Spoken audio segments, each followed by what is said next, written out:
Hi and welcome to English with Stuart. Today we're going to have a look at words that are commonly confused in English with pronunciation. So we're going to compare, we're going to have a look at some words that have the same vowels but with different pronunciations that mean different things.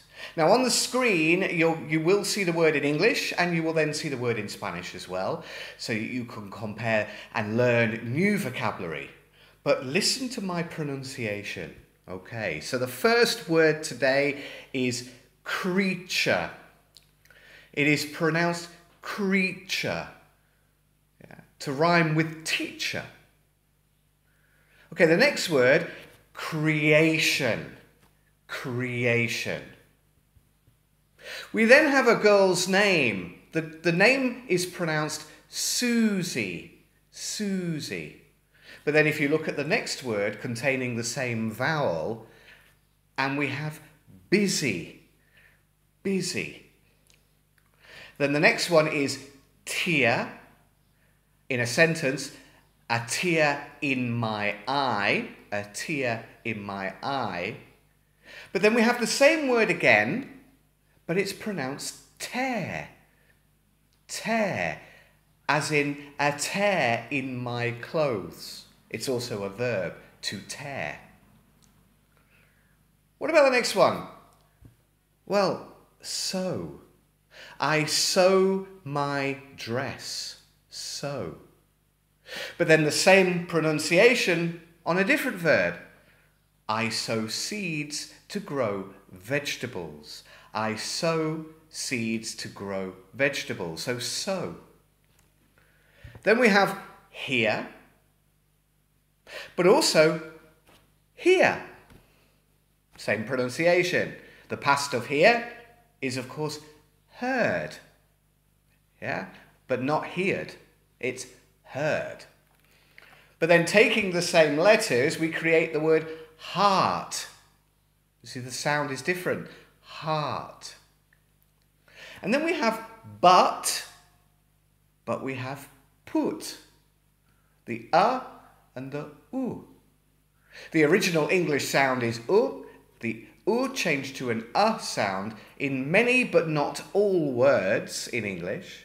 A couple of hundred years ago in London, and it spread to the United States. But in fact, the majority of Great Britain, of the United Kingdom, would not say but. They would say but to rhyme with put.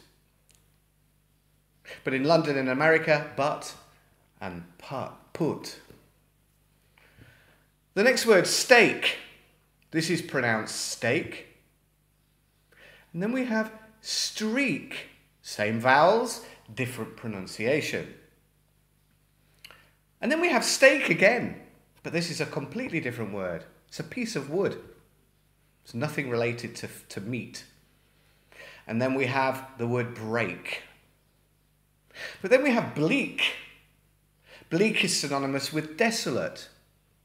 They both mean the same thing. We then have the word break again, but this is different. Yeah, this is a break in the car, or to break, and the past is braked, and the participle is braked. I braked the car very hard to avoid the pedestrian. How, but low. So OW can be ow, or it can be O. We have war, but far, or ah. Renown, but known. Gone, non. Tone, ton. Then we have wind, as in the wind blows. But then we have the verb to wind. I wind the sails on the boat. I wind.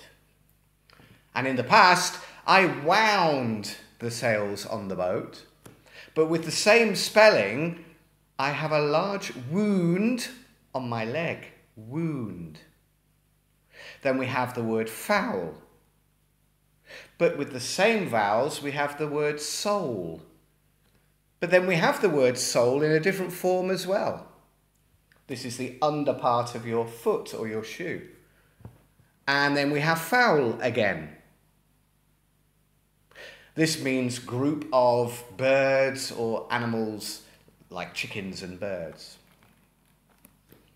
Then we have mould. And mould has two meanings. It can be the damp that's caused in a house, the green or the black that you develop on the wall.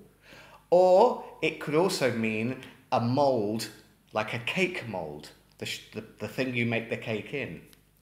It has two spellings, English, British English and American English, without the U.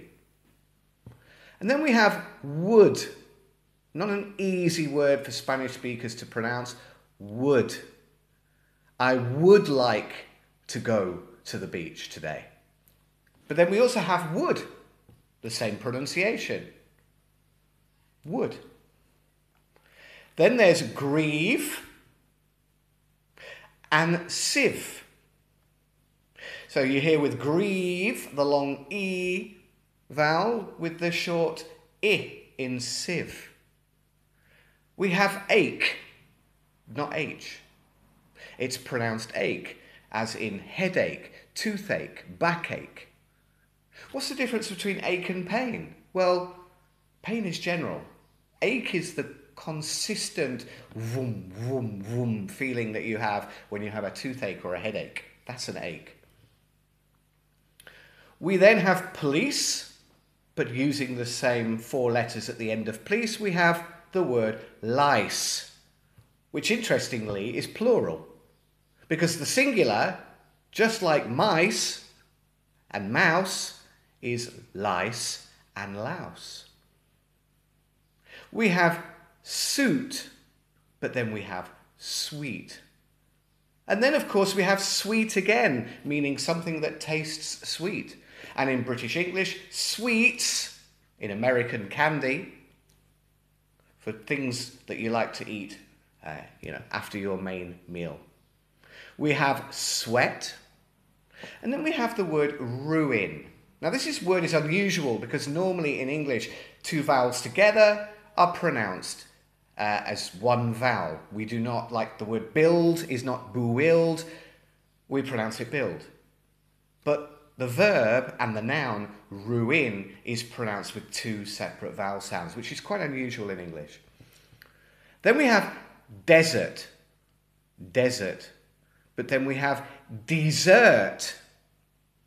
And interestingly, the verb to desert has the same spelling as desert, but is in fact pronounced the same as dessert, the pudding that you have after your main meal. Okay? We then have cover, but cove. The next word is pronounced pause and not pause. It's pause. And then this word is also pause. This is the legs or the feet of animals with four legs. Dogs, cats, bears, foxes, lions, tigers, etc. They have paws. Nature, stature. Mature. Then we have hair, but then we have the word air. Then how about hill, hill? But then we have heel, and then we have heel again. So the two last ones, heel and heel, have the same pronunciation, but hill has the short I, whereas heel has the eel, eel. Then we have sheet, sheet. And I think you know where I might go with this because we have the long E for sheet, but then we have the short I for shit. Be careful here. Then we have sit, again the short I, and remember to separate sh and s for two very different sounds in English. Sit, seat, beach, bitch. Again, be very careful with those last two words. Then we have through, and the same pronunciation, through. But then we have although. What about bow? Now this word, spelt, has two different pronunciations with two different meanings. You have bow and then you have bow. As much as you have row, but then you have row. Then cough, tough, but thought and bought and brought. But then dough and rough. Very confusing with the O-U-G-H in English. If the O-U vowel is short, O or then the GH is pronounced as an F. Okay? If it's a long O-U vowel, a diphthong, so you have O or ow, then the GH is completely silent. And interestingly, the GH used to be the English jota, but we lost the sound many hundreds of years ago. Okay, so if you want to watch the video again to help you practice your pronunciation of these words, then please feel free to do so. If you have any words that you find difficult, let me know in the comments below. And I really do hope today's phonetic class really helped you understand a little bit more on how to pronounce the really confusing words in English. Because, you know, English is difficult with pronunciation, I know. Okay, click like, subscribe, and I will see you very soon on another class of English with Stuart.